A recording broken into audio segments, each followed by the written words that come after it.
À la fin du mois d'août, à Arrêt-sur-Image, on a reçu un beau cadeau pour la rentrée. Nous avons reçu par huissier une convocation pour une audience devant le tribunal correctionnel de Paris.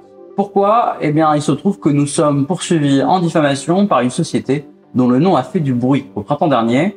Il s'agit d'Avisa Partners. Avisa est une société spécialisée dans les stratégies d'influence en ligne pour le compte de grandes sociétés ou d'États plus ou moins démocratiques et qui s'est retrouvée au cœur d'un scandale politico-médiatique.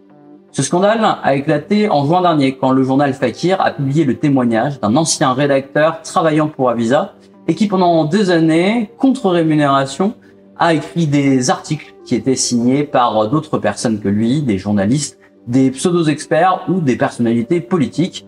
Certaines de ces signatures étaient en plus des identités fictives montées de toutes pièces. Ces articles se sont retrouvés aussi bien dans des petits médias en ligne que dans des blogs comme celui de Mediapart ou encore sur le site des Échos ou de la Tribune. Quelques jours après Fakir, c'est Mediapart qui publiait une longue enquête sur Avisa Partners. Mediapart présentait cette société comme une entreprise aux méthodes de lobbying et de désinformation servant les intérêts du CAC 40 et de dictateurs, de EDF à L'Oréal en passant par les gouvernements autoritaires du Congo-Brazzaville ou du Kazakhstan. De notre côté, nous avons écrit une série de 3 enquêtes s'appuyant sur une grande quantité de documents que nous avons pu réunir. Nous racontions notamment comment Avisa était derrière une galaxie de petits médias extrêmement bien référencés comme Économie Matin ou encore La Santé publique. Dans le dernier volet de notre enquête, nous avons montré cette fois comment de grands médias ont été infiltrés par les campagnes de désinformation d'Avisa. Des journaux hautement respectables comme Les Échos, Jeune Afrique ou La Tribune ont été intoxiqués par Avisa. On trouve en effet dans leur page de nombreuses tribunes écrites par le rédacteur fantôme d'Avisa, mais signées par des experts ou des politiciens. Comme nous, Mediapart et Reflet sont poursuivis en diffamation. De leur côté, l'ADN, Next Impact ou encore les Miroirs du Nord ont reçu des mises en demeure.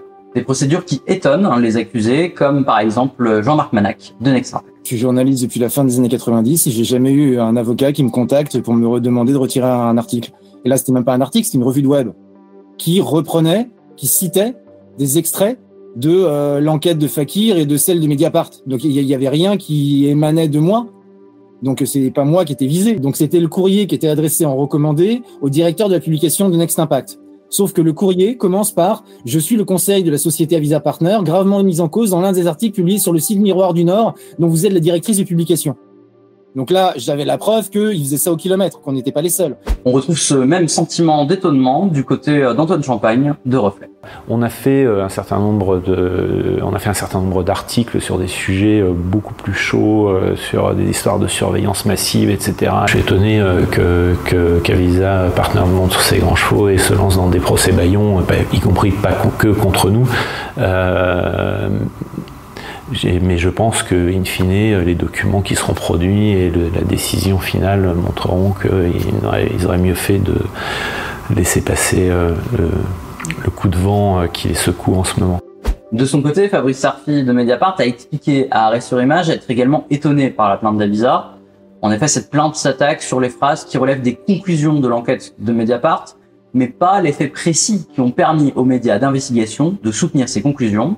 Car en matière de droit de la presse, on ne peut poursuivre un média en diffamation seulement sur des faits précis rapportés par le média. Il est à noter que ces procédures sont d'autant plus étonnantes que Fakir, un média d'où est parti le scandale, n'a toujours pas été inquiété selon nos informations. Même si les intéressés ne cachent donc pas leur surprise, il se trouve que pour certains médias, un tel coup de pression peut amener à avoir des impacts éditoriaux. C'est le cas par exemple de l'ADN, comme nous l'explique la journaliste Nastasia Adjadji, auteure d'un article sur Avisa Partners. Suite à cet article qui est apparu le 1er juillet dans l'ADN sur le site web uniquement, on a reçu quelques jours plus tard une mise en demeure par voie d'avocat. Mise en demeure qui nous demandait donc explicitement de retirer certaines mentions ou certaines associations qu'on faisait entre le nom de la société Avisa Partners et des groupes de mots comme communication d'influence, dark pattern de communication, La mention d'Arnaud Dacier aussi était considérée comme étant diffamatoire. La décision qui a été prise, c'était donc effectivement d'être compliant, pour utiliser un mot horrible, mais donc de retirer les passages concernés. Et on m'a demandé donc de modifier cet article. Alors ensuite, nous, on a eu un débat interne à la rédaction, parce qu'évidemment, quand on est journaliste et qu'on demande de modifier un article, c'est problématique. C'est un genre de bâillonnement finalement des journalistes. Donc, suivant la proposition d'un collègue, et moi j'étais tout à fait d'accord avec ça, j'ai proposé de mentionner dans l'article dûment modifié le fait qu'il avait été modifié suite à une mise en demeure. Donc de mettre ça en italique au début ou à la fin du papier.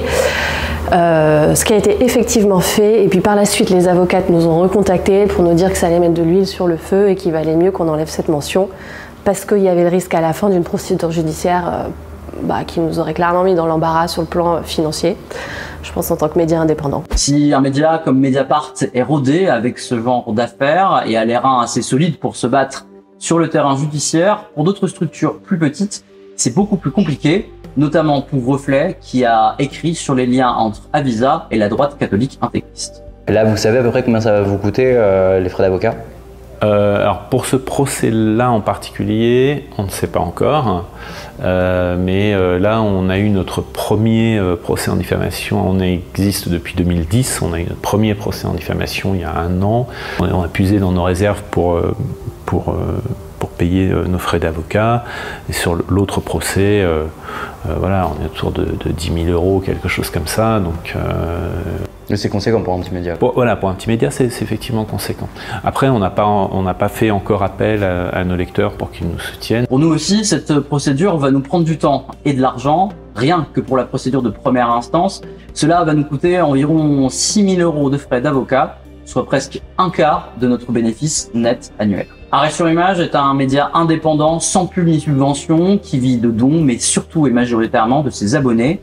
Et les procédures bâillons comme celle dans laquelle Avisa veut nous embarquer peuvent nous mettre en danger. Vous pouvez donc nous soutenir en partageant cette vidéo et surtout en vous abonnant. Rendez-vous sur notre site internet et profitez d'une offre spéciale à 1 € pour les 3 premiers mois d'abonnement.